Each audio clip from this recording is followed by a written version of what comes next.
स्वागत है। आज हम एक बहुत ही मशहूर किताब रॉबर्ट कियोसाकी की रिच डैड पुअर डैड पर जो समीक्षाएं हैं उन पर एक गहरी नज़र डालेंगे। ये वो किताब है जिसने सच में दुनिया भर में लाखों करोड़ों लोगों की पैसे को लेकर सोच है उसे बदला है, या कम से कम बदलने का दावा तो करती ही है। और इसकी सबसे खास बात है इसका अनोखा तरीका। कियोसाकी अपनी जिंदगी के दो पिता तुल्य लोगों से सीखी बातें बताते हैं। एक तो उनके अपने पिता, पढ़े लिखे पर परंपरागत सोच वाले, उन्हें वो कहते हैं पुअर डैड, और दूसरी तरफ है उनके दोस्त के पिता, कम पढ़े लिखे मगर बिजनेस की जबरदस्त समझ और आर्थिक रूप से पूरी तरह आजाद, वो है रिच डैड। तो आज हम इसी पर बात करेंगे। समीक्षाओं के जरिए समझेंगे कि ये किताब क्या कहती है पैसों के बारे में, अमीरी के बारे में, और सोच बदलने पर क्यों इतना जोर है इसमें। चलिए शुरू करते हैं। तो सबसे पहले, जैसा हमने कहा, ये पूरी किताब टिकी है दो पिताओं की अलग अलग सोच पर। पुअर डैड यानी लेखक के अपने पिता, खूब पढ़े लिखे, सरकारी नौकरी में, लेकिन पैसों को लेकर सोच थोड़ी सीमित, पारंपरिक। समीक्षा यही बताती है कि वो अच्छे से पढ़ो, अच्छी नौकरी पाओ, सुरक्षित रहो वाले रास्ते पर चलते थे। और दूसरी तरफ हैं रिच डैड, दोस्त के पिता, स्कूल कॉलेज की पढ़ाई ज्यादा नहीं लेकिन बिजनेस का दिमाग तेज और पैसों की चिंता से मुक्त। और समीक्षा के हिसाब से यहीं से कियोसाकी का मेन आर्गुमेंट शुरू होता है कि भाई असली अमीरी गरीबी का फर्क पैसे से ज्यादा आपकी सोच में है, आपकी पैसों की समझ, जिसे फाइनेंशियल लिटरेसी कहते हैं, उसमें है। ये बात तो काफी दमदार लगती है ना। जान है, और इसी सोच के फर्क पर आधारित है वो कॉन्सेप्ट जिसका जिक्र समीक्षाओं में बार बार आता है, एसेट और लायबिलिटी। हाँ, ये तो बहुत सुना है इस किताब के बारे में, एसेट बनाम लायबिलिटी। हाँ, संपत्ति बनाम देयता। और ये शायद कियोसाकी का सबसे ज्यादा पॉपुलर आइडिया है। समीक्षा इसे बहुत सरल शब्दों में बताती है। एसेट मतलब कोई भी ऐसी चीज जो आपकी जेब में पैसा डाले। अच्छा, जैसे मान लीजिए आपने कोई घर किराए पर दिया है, उससे किराया आ रहा है, या स्टॉक्स खरीदे, उनसे डिविडेंड मिल रहा है, या कोई ऐसा बिजनेस है जो आपके बिना वहाँ मौजूद हुए भी पैसा कमा रहा है। मतलब पैसा आपकी तरफ आ रहा है। बिल्कुल, कैश फ्लो अंदर की तरफ। और लायबिलिटी वो ठीक इसका उल्टा है। लायबिलिटी वो चीज है जो लगातार आपकी जेब से पैसा निकालती रहती है। जैसे कि लोन की ईएमआई।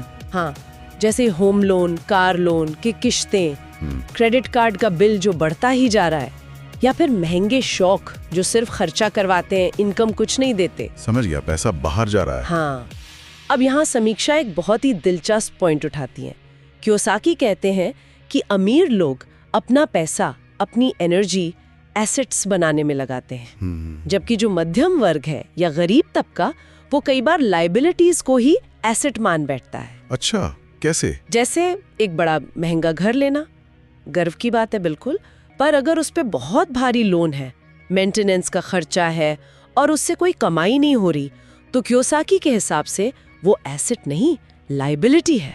ओह, ये तो सोचने वाली बात है। हाँ, इसी तरह महंगी गाड़ी स्टेटस सिंबल है, पर उसकी कीमत गिर रही है, लोन है, बीमा है, पेट्रोल है, रिपेयर है, ये सब पैसा निकाल रहे हैं, तो ये भी लायबिलिटी हुई। समीक्षा कहती है कि ये जो समझने का फेर है ना, यही लोगों को फाइनेंशियली फंसा देता है। ये सिर्फ हिसाब किताब का मामला नहीं, ये बुनियादी सोच का फर्क है। हाँ, ये एसेट लायबिलिटी वाला नजरिया तो वाकई आंखें खोलता है। खासकर हमारे समाज में तो घर गाड़ी को ही सबसे बड़ी संपत्ति मानते हैं। अच्छा, इसी से जुड़ा हुआ एक और बड़ा सबक है जिस पर समीक्षा जोर देती है, वो ये कि पैसे के लिए काम मत करो, बल्कि पैसे को अपने लिए काम पर लगाओ। ये सुनने में बड़ा अच्छा लगता है, पर इसका मतलब क्या है असल में? इसका मतलब बहुत गहरा है। देखिए, समीक्षा बताती है कि ज्यादातर लोग, यानी वो पुअर डैड वाली सोच के लोग, हाँ, वो क्या करते हैं, एक सुरक्षित नौकरी ढूंढते हैं, तनख्वाह मिलती है, उससे बिल चुकाते हैं, खर्चे करते हैं, और महीना खत्म होते होते पैसा खत्म। बिल्कुल, फिर अगले महीने की तनख्वाह का इंतजार। कियोसाकी किसी को रैट रेस कहते हैं, एक चूहा दौड़। गोल गोल घूमते रहो। हाँ, आप दौड़ते तो रहते हैं पर पहुंचते कहीं नहीं। इसके उलट रिच डैड की सोच वाले लोग क्या करते हैं? समीक्षा के अनुसार वो अपनी कमाई का एक हिस्सा या अपने टाइम और एनर्जी को इस्तेमाल करके ऐसे एसेट्स बनाते हैं जो उनके लिए और पैसा कमाएं। मतलब कैसे एसेट्स? जैसे रियल एस्टेट में निवेश करना जिससे किराया आता रहे, या स्टॉक मार्केट में लगाना जिससे डिविडेंड या कैपिटल गेन हो, या फिर अपना कोई साइड बिजनेस शुरू कर देना जो धीरे धीरे पैसिव इनकम देने लगे। पैसिव इनकम मतलब बिना ज्यादा मेहनत के आने वाला पैसा। हाँ, एक तरह से मतलब आप सिर्फ अपनी मेहनत बेचकर पैसा नहीं कमा रहे, आपने एक सिस्टम बना दिया और अब आपका पैसा आपके लिए काम कर रहा है। वाह। पैसा हमारे लिए काम करे। हाँ, आपका पैसा आपके लिए एक कर्मचारी की तरह है, 24 घंटे, 7 दिन। ये सोच का एक बड़ा बदलाव है। ये पैसे को काम पर लगाना वाला आइडिया बहुत आकर्षक है, लेकिन फिर सवाल वही आता है, ये करें कैसे? क्या सिर्फ सोचने से हो जाएगा? यही पर शायद वो बात आती है जिस पर समीक्षा भी बहुत जोर देती है, फाइनेंशियल एजुकेशन, पैसों की पढ़ाई। आपने बिल्कुल सही पॉइंट पकड़ा। समीक्षा इसी बात को हाईलाइट करती है।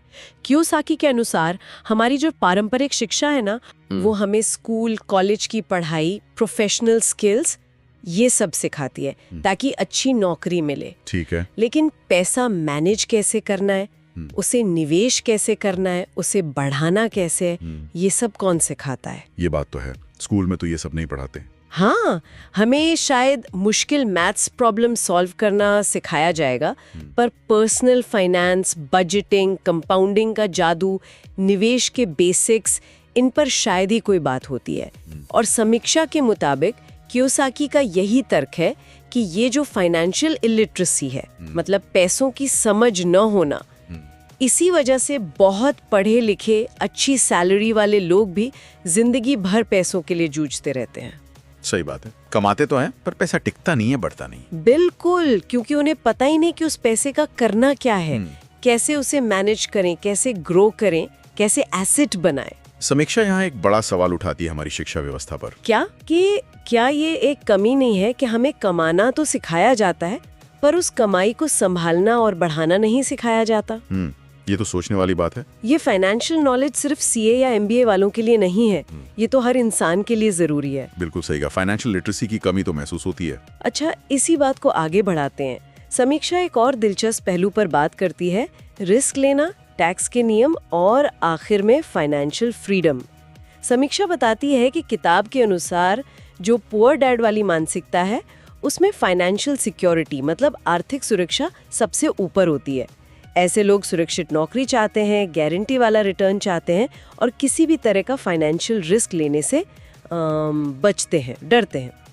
जबकि जो रिच डैड की सोच वाले हैं, जो अमीर बनने की राह पर हैं, वो समझते हैं कि बिना सोचे समझे रिस्क लेना तो बेवकूफ़ी है। हाँ, वो तो है। लेकिन कैलकुलेटेड रिस्क लिए बिना बड़ा फायदा भी नहीं मिल सकता। सही। समीक्षा कहती है कि ये लोग निवेश में, बिजनेस में नपातुला जोखिम उठाते हैं, अपनी गलतियों से सीखते हैं और मौकों को पहचान कर उनका फायदा उठाते हैं। बिल्कुल, ये डर पर काबू पाना, अनिश्चितता को संभालना, ये भी एक तरह का स्किल है, एक माइंडसेट है। हाँ, और ये अमीर बनने की प्रक्रिया का हिस्सा है। और ये रिस्क मैनेजमेंट सिर्फ शेयर बाजार के उतार चढ़ाव तक ही सीमित नहीं है। समीक्षा एक और थोड़ा विवादास्पद लेकिन अहम मुद्दा उठाती है, जिसका जिक्र किताब में है। वो क्या है? टैक्स और कॉर्पोरेट स्ट्रक्चर का खेल। अच्छा, टैक्स। हाँ, समीक्षा बताती है कि कियोसाकी के अनुसार अमीर लोग अक्सर नौकरी करने के बजाय अपनी कंपनी बनाकर काम करते हैं। वो टैक्स के कानूनों को गहराई से समझते हैं और फिर कानूनी दायरे में रहकर ही अपने टैक्स का बोझ कम करने के तरीके ढूंढते हैं। जैसे कई खर्चों को बिजनेस एक्सपेंस दिखाना या निवेश से जो कमाई होती है उस पर टैक्स के क्या नियम है, उनका फायदा उठाना। यहाँ समीक्षा ये साफ करती है कि ये टैक्स चोरी की बात नहीं हो रही है। नहीं, वो तो गैर कानूनी है। हाँ, ये बात हो रही है टैक्स कानूनों की समझ की और उन्हें अपने फायदे के लिए इस्तेमाल करने की। ये तो काफी टेक्निकल हो गया। हाँ, लेकिन ये एक बड़ा सवाल खड़ा करता है, क्या फाइनेंशियल नियम सिर्फ मानने के लिए होते हैं या समझने और उनका लाभ उठाने के लिए भी? सोचने वाली बात है। जो लोग इन नियमों को नहीं समझते, वो अपनी मेहनत की कमाई का बड़ा हिस्सा सीधे टैक्स में दे देते हैं, और जो समझते हैं वो उसी पैसे को बचाकर या दोबारा इन्वेस्ट करके अपनी संपत्ति और तेजी से बढ़ाते हैं। ये है जानकारी की ताकत। बिल्कुल, टैक्स की समझ वाकई एक बड़ा अंतर ला सकती है। अच्छा, और अंत में इस सब का मकसद क्या है? एसेट बनाना, पैसे को काम पर लगाना, रिस्क संभालना, टैक्स की प्लानिंग, इस सब का मकसद क्या है? समीक्षा के अनुसार कियोसाकी का जो अल्टीमेट गोल है वो सिर्फ पैसा जमा करना नहीं है। तो फिर क्या है? वो है फाइनेंशियल फ्रीडम, आर्थिक आजादी। आर्थिक आजादी, इसका मतलब क्या हुआ? समीक्षा इसे ऐसे समझाती है, ये वो स्टेज है जब आपको जीने के लिए, अपने खर्चे चलाने के लिए एक्टिव होकर काम करने की जरूरत ना पड़े। अच्छा, मतलब आपने जो एसेट्स बनाए हैं उनसे इतनी पैसिव इनकम आ रही हो कि आपके सारे खर्चे आराम से निकल जाएं वाह। और आपके पास ये आज़ादी हो कि आप अपना समय कैसे बिताना चाहते हैं, पैसों की चिंता किए बिना। मतलब नौकरी करनी है या नहीं ये आपकी मर्जी हो। हाँ, अपने पैशन को फॉलो करने की आज़ादी, परिवार के साथ ज़्यादा समय बिताने की आज़ादी, दुनिया घूमने की, या बस अपनी शर्तों पर जीने की आज़ादी। तो पैसा यहाँ बस एक जरिया है, मंजिल नहीं। बिल्कुल। समीक्षा यही इशारा करती है कि पैसा इस आज़ादी तक पहुंचने का एक महत्वपूर्ण साधन है और यही अंतिम लक्ष्य इस पूरी मेहनत को, इस पूरी सोच को मायने देता है।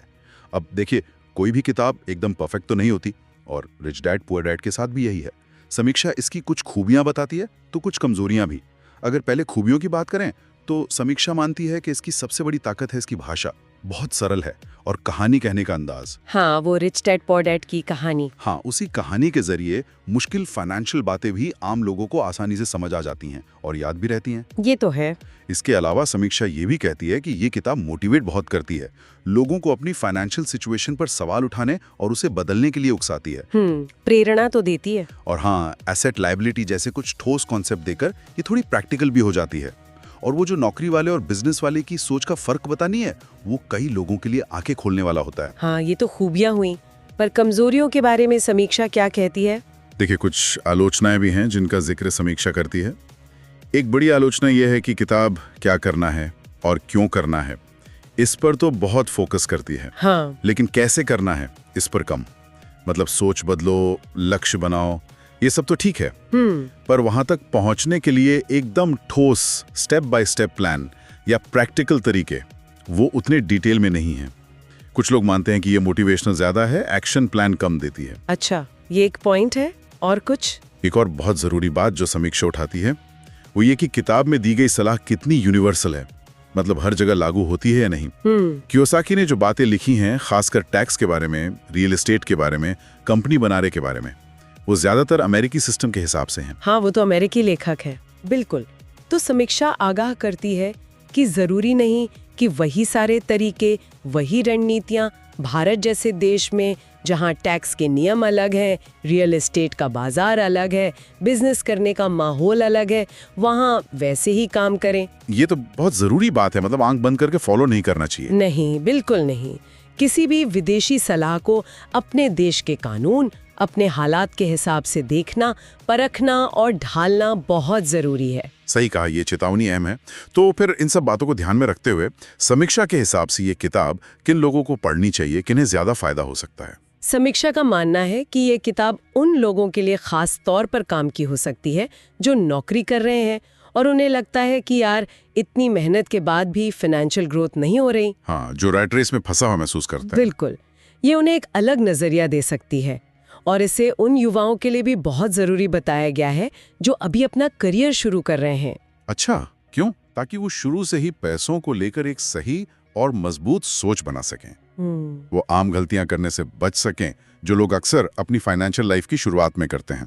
हाँ, ये तो अच्छी बात है। और हाँ, उन लोगों के लिए तो है ही जिनके अंदर अपना कुछ करने का जज्बा है, जो एंटरप्रेन्योर बनना चाहते हैं, नौकरी छोड़कर असली फाइनेंशियल फ्रीडम पाना चाहते हैं। हाँ, उन्हें प्रेरणा मिल सकती है। हाँ, प्रेरणा और कुछ बुनियादी सिद्धांत। तो मतलब जो भी अपनी आर्थिक स्थिति को लेकर सीरियस है और पैसे की दुनिया को बेहतर समझना चाहता है, उसे इस किताब की समीक्षा से या किताब से कुछ ना कुछ सीखने को मिल सकता है। तो कुल मिलाकर इस पूरी बातचीत और समीक्षा का निचोड़ यही है कि रिच डैड पुअर डैड सिर्फ एक फाइनेंस किताब नहीं है, ये एक तरह से माइंडसेट बदलने वाली गाइड है।